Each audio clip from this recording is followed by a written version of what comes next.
Hello नमस्कार, जय हिंद, वंदे मातरम। आप देख रहे हैं जियो न्यूज और हम आपके लिए लेकर आए हैं देश दुनिया की, आपके राज्य शहर की सिलेक्टेड काम की फटाफट बड़ी खबरें। लेकिन उससे पहले यदि आपने हमारे चैनल को सब्सक्राइब नहीं किया है तो चैनल को सब्सक्राइब करके बेल नोटिफिकेशन ऑन करें और इस वीडियो को ज्यादा से ज्यादा लाइक और शेयर करें। बड़ी खबरें देखने से पहले आपके लिए आज का सवाल, दुनिया में सबसे ज्यादा कार किस देश में पाया जाता है? Option A America, option B चीन, ऑप्शन सी जापान और ऑप्शन डी भारत। इस सवाल का जवाब हमें कमेंट करें और आप किस राज्य और शहर की ज्यादा खबरें देखना चाहते हैं हमें कमेंट करके बताएं ताकि हम आपके राज्य शहर की ज्यादा खबरें दिखा सकें। चलिए अब देखते हैं आज की फटाफट बड़ी खबरें। दिल्ली चुनाव, केजरीवाल के खिलाफ प्रवेश वर्मा लड़ेंगे चुनाव। आतिशी के खिलाफ विधुड़ी। बीजेपी की पहली लिस्ट में 29 नाम, 16 कैंडिडेट बदले, 13 रिपीट। दिल्ली विधानसभा चुनाव के लिए भाजपा ने उम्मीदवारों की पहली लिस्ट जारी कर दी है। लिस्ट में 29 नाम है, 16 सीटों पर कैंडिडेट बदले गए हैं जबकि 13 पर मौजूदा विधायकों को टिकट दिया गया है। नई दिल्ली सीट से अरविंद केजरीवाल के खिलाफ प्रवेश वर्मा चुनाव लड़ेंगे। कालकाजी से आतिशी के खिलाफ भाजपा ने रमेश बिधुड़ी को मैदान में उतारा है। इसी सीट से कांग्रेस ने अलका लांबा को भी टिकट दिया है। वहीं बता दें कि दिल्ली में विधानसभा चुनाव की तारीखों का ऐलान जल्दी होने वाला है। आम आदमी पार्टी सभी 70 सीटों पर कैंडिडेट घोषित कर चुकी है। कांग्रेस ने भी अब तक 3 लिस्ट में अपने 48 उम्मीदवार उतारे हैं। भाजपा की पहली लिस्ट में आम आदमी पार्टी से आए 4 नेता कैलाश गहलोत, राजकुमार आनंद, करतार सिंह और एनडी शर्मा को जगह दी गई है। वहीं कांग्रेस से आए 3 नेताओं पर भी भरोसा जताया गया है। आशीष सिसोदिया को तिलक नगर से, जगदीश यादव को शकरपुर से, संतोष गहलोत को गांधीनगर से उम्मीदवार बनाया गया है। इसके अलावा पार्टी के 2 सांसद प्रवेश वर्मा और रमेश बिधुड़ी को टिकट दिया गया है। वहीं प्रवेश वर्मा नई दिल्ली से और रमेश बिधुड़ी दक्षिण दिल्ली से सांसद हैं। खनौरी बॉर्डर पर महापंचायत, 40 दिन से भूख हड़ताल पर डल्लेवाल, बोले किसानों के स्वाइड पर अंकुश लगना जरूरी, अब तक 7 लाख की जान गई। हरियाणा पंजाब के खनौरी बॉर्डर पर किसानों की महापंचायत हुई। यहाँ किसान नेता जगजीत सिंह डल्लेवाल भूख हड़ताल पर बैठे हुए हैं। सरकारी एजेंसी के मुताबिक उनके आंदोलन को समर्थन देने के लिए यहाँ 80 से 90 हजार लोग पहुंचे थे और इस दौरान पंजाब की तरफ से मोर्चे के करीब 7 किलोमीटर तक रोड जाम लगा हुआ है। इधर हरियाणा की तरफ खनौरी में शांति बनी रही। यहाँ राज्य सरकार ने पहले से जिंद जिले में बीएनएस की धारा 163 लागू की हुई थी। इसके अलावा मौके पर पुलिस और अर्धसैनिक बलों की 21 कंपनियां तैनात थी। रोडवेज और पुलिस की करीब 20 बसें, 5 एम्बुलेंस और व्रज वाहन भी तैनात थे और इससे हरियाणा की तरफ से कोई किसान पंचायत में शामिल नहीं हो सका। 40 दिन से मरण व्रत पर बैठे डल्लेवाल को स्ट्रेचर से महापंचायत के मंच पर पहुंचाया गया। यहाँ उन्होंने करीब 9 मिनट तक किसानों को संबोधित किया। इसके बाद उन्हें मंच से उतार लिया गया। इसके साथ ही शाम 4 बजे किसानों की प्रेस कॉन्फ्रेंस भी रद्द कर दी गई। नाबालिगों का सोशल मीडिया अकाउंट पेरेंट्स की सहमति से बनेगा। Digital personal data protection act के नियमों का ड्राफ्ट तैयार, केंद्र ने लोगों से मांगे सुझाव। अब 18 साल से कम आयु के बच्चों को सोशल मीडिया पर अकाउंट खोलने के लिए अपने पेरेंट्स की सहमति लेना जरूरी होगा और इसके लिए केंद्र सरकार ने digital personal data protection act DPDP 2023 के तहत नियमों का ड्राफ्ट तैयार किया है। इस ड्राफ्ट को लोगों के लिए 3 जनवरी को जारी किया गया। Ministry of electronics and information technology ने नोटिफिकेशन में कहा है कि लोग mygov.in पर जाकर इस ड्राफ्ट को लेकर अपनी आपत्तियां दर्ज करा सकते हैं और सुझाव भी दे सकते हैं। लोगों की आपत्तियों और सुझावों पर 18 फरवरी से विचार किया जाएगा। करीब 1.5 साल पहले इस बिल को संसद से मंजूरी मिली थी। ड्राफ्ट के लिए जारी नोटिफिकेशन के मुताबिक digital personal data protection act 2023 की धारा 40 की उपधारा 1 और 2 के तहत केंद्र को मिली शक्तियों के आधार पर नियमों का ड्राफ्ट जारी किया गया है। जनवरी में जारी होगा बीपीएससी 17वीं पीटी का रिजल्ट। पीके के अनशन पर डीएम बोले एक्शन होगा। 22 सेंटर्स पर 8,200 कैंडिडेट्स ने दी री एग्जाम।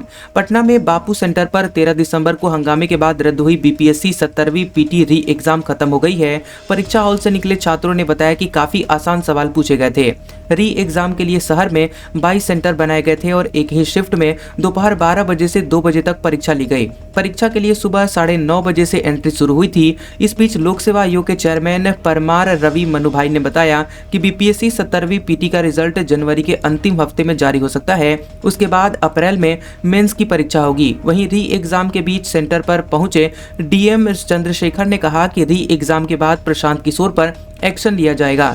वो पब्लिक प्लेस पर धरना नहीं दे सकते, इस पर कोर्ट ने रोक लगा रखी है। हमारी तरफ से प्रशांत किशोर को लिखित नोटिस दिया गया है, फिर भी वो धरने से नहीं हटे हैं। आपको बता दें कि पीके पिछले 2 दिन से बीपीएससी अभ्यर्थियों के समर्थन में गांधी मैदान में धरने पर बैठे हैं। वहीं शनिवार को भी उनका अनशन जारी रहा।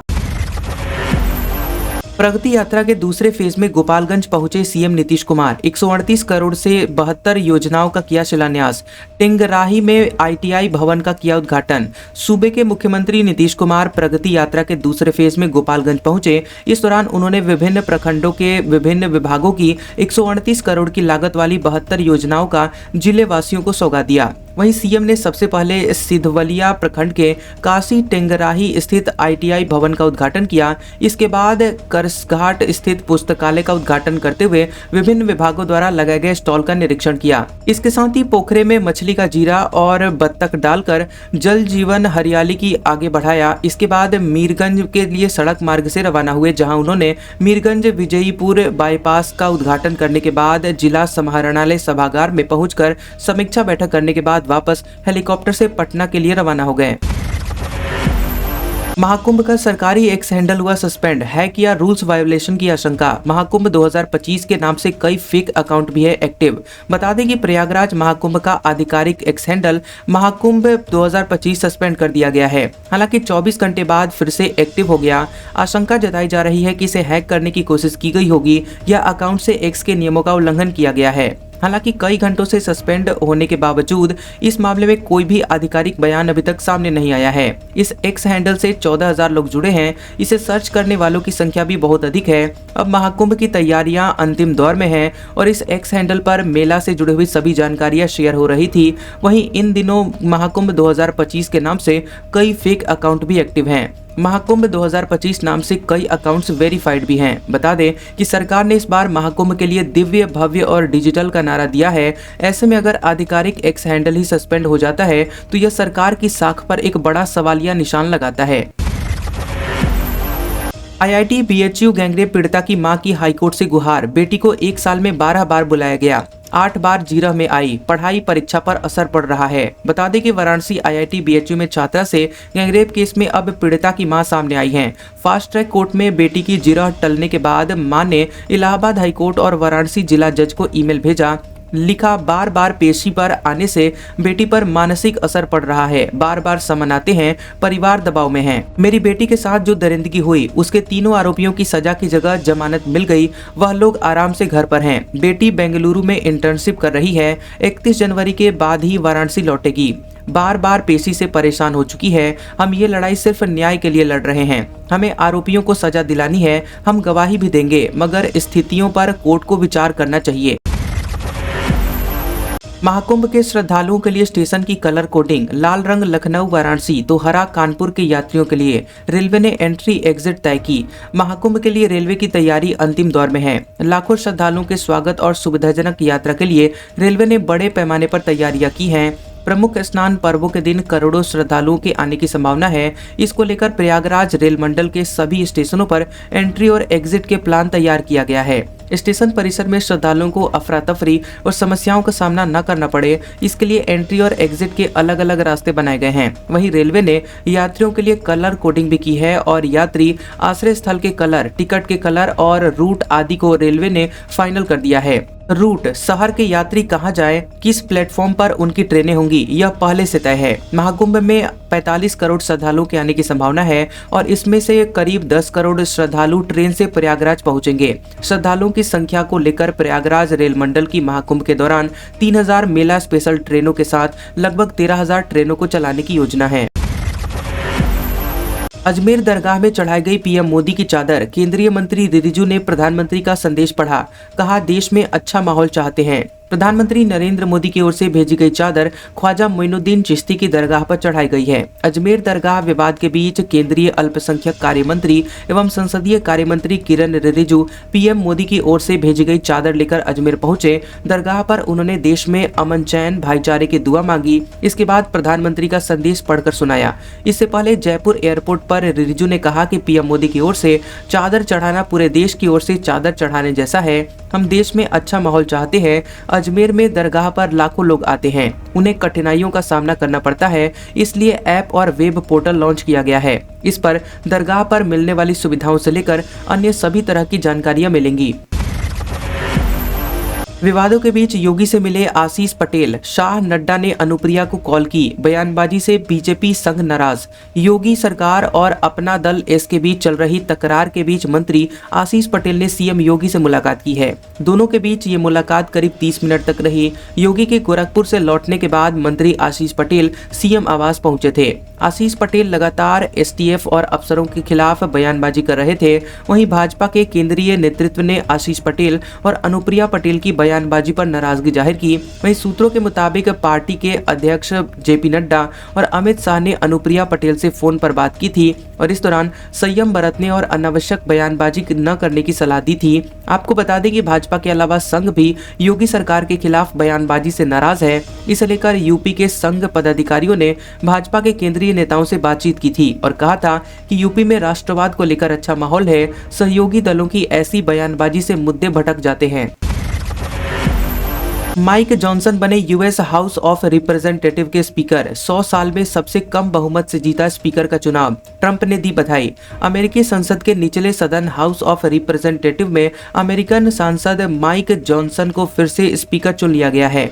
न्यूज एजेंसी रॉयटर्स के मुताबिक स्पीकर बनने के लिए 218 वोट जरूरी होते हैं और जॉनसन को इतने ही वोट मिले। CNN के मुताबिक पिछले 100 साल में किसी भी स्पीकर को मिला यह सबसे कम बहुमत है। जॉनसन को नवनिर्वाचित राष्ट्रपति डोनाल्ड ट्रंप का भी सपोर्ट हासिल था।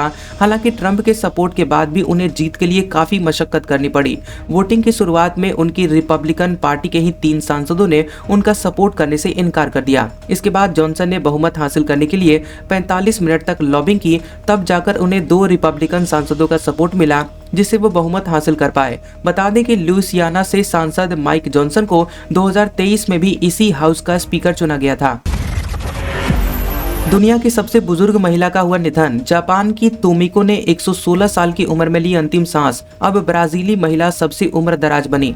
दुनिया की सबसे बुजुर्ग इंसान तोमिको इतुका का 116 साल की उम्र में निधन हो गया। उनके देहांत 29 दिसंबर को होग्यो प्रांत के एक नर्सिंग होम में हुई। जापान के स्वास्थ्य मंत्रालय ने उनकी मौत की पुष्टि शनिवार को की है। बता दें कि इतुका का जन्म 23 मई 1908 को पश्चिमी जापान के आशिया शहर में हुआ था। वह 3 भाई बहनों में सबसे बड़ी थी। इतुका की शादी 20 साल की उम्र में हुई थी और उनके 4 बच्चे और 5 पोते पोतियां हैं। इतुका के पति का निधन 1979 में ही हो गया था। इतुका की मौत की वजह अत्यधिक उम्र का होना बताया गया। गिनीज वर्ल्ड रिकॉर्ड्स ने सितंबर 2024 में इतुका को दुनिया की सबसे उम्र दराज इंसान के रूप में मान्यता दी थी। दरअसल पिछले साल अगस्त में स्पेन की मारिया ब्रान्यास का 117 साल की उम्र में निधन हो गया था। संजय राउत ने सीएम फडणवीस की तारीफ की, बोले नक्सलियों का सरेंडर कराया, ये सराहनीय, गढ़चिरौली को स्टील सिटी बनाना चाहिए। शिवसेना यूबीटी के सांसद संजय राउत ने महाराष्ट्र में सीएम देवेंद्र फडणवीस की तारीफ की है। उन्होंने सामना में लिखा कि राज्य सरकार ने गढ़चिरौली जिले में एक्टिव नक्सलियों का सरेंडर कराकर सराहनीय काम किया है। संजय राउत ने कहा कि हमने देवेंद्र फडणवीस की प्रशंसा की क्योंकि उनकी सरकार ने अच्छा काम किया है।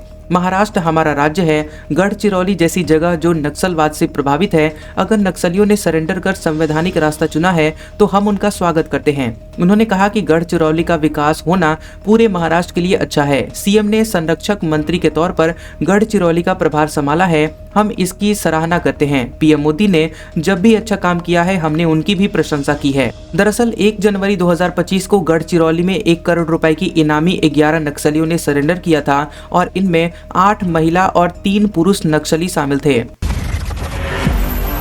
सिख फॉर जस्टिस पर प्रतिबंध 5 साल के लिए बढ़ाया गया। MHA के बैन को मंजूरी मिली। जस्टिस अनूप बोले आतंकवाद को जिंदा करने की कोशिश कर रहा था। बता दें कि खालिस्तानी आतंकवादी गुरपतवंत सिंह पन्नू के नेतृत्व वाले संगठन सिख फॉर जस्टिस यानी SFJ पर केंद्र सरकार द्वारा लगाए गए 5 साल के प्रतिबंध को गैर कानूनी गतिविधियां रोकथाम अधिनियम यानी UAPA न्यायाधिकरण ने बरकरार रखा है।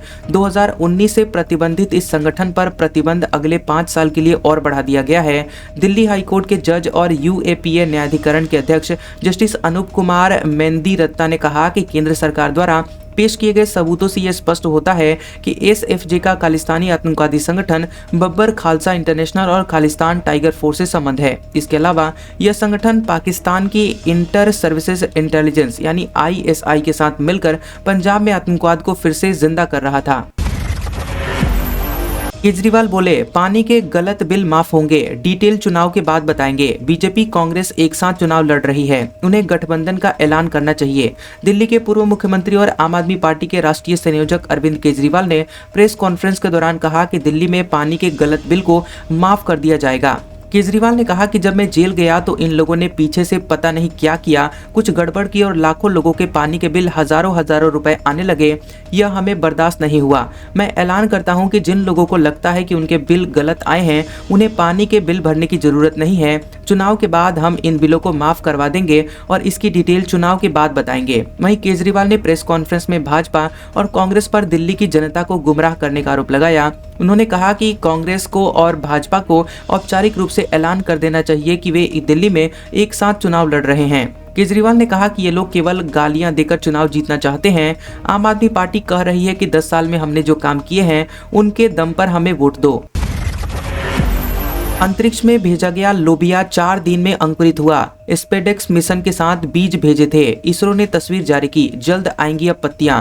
इसरो ने 30 दिसंबर को श्रीहरिकोटा से स्पेडेक्स यानी space docking experiment mission launch किया था और इसके तहत PSLV C-60 रॉकेट से 2 स्पेसक्राफ्ट को पृथ्वी से 470 किलोमीटर ऊपर डिप्लॉय किया गया था और इसके साथ भेजे गए POEM-4 PSLV orbital experimental module पर CROPS ने अंतरिक्ष में पहली बार जीवन अंकुरित करने में सफलता पाई है। विक्रम साराभाई अंतरिक्ष में डिजाइन किए गए CROPS ने महज 4 दिनों में लोबिया के बीज को माइक्रो ग्रेविटी के जरिए अंकुरित किया और जल्द ही इसमें पत्तियां आने की उम्मीद है। प्रयोग के लिए लोबिया यानी काउपी को बीजों को चुना गया क्योंकि यह तेजी से अंकुरित होते हैं और इनमें सहनशीलता भी बेहद मजबूत होती है। यह पोषण महत्व वाला पौधा है और इस प्रयोग को अंतरिक्ष में भोजन उगाने की दिशा में एक बड़ा कदम माना जा रहा है, जो भविष्य में चंद्रमा, मंगल या अन्य ग्रहों पर इंसान की मौजूदगी बनाए रखने में मदद करेगा।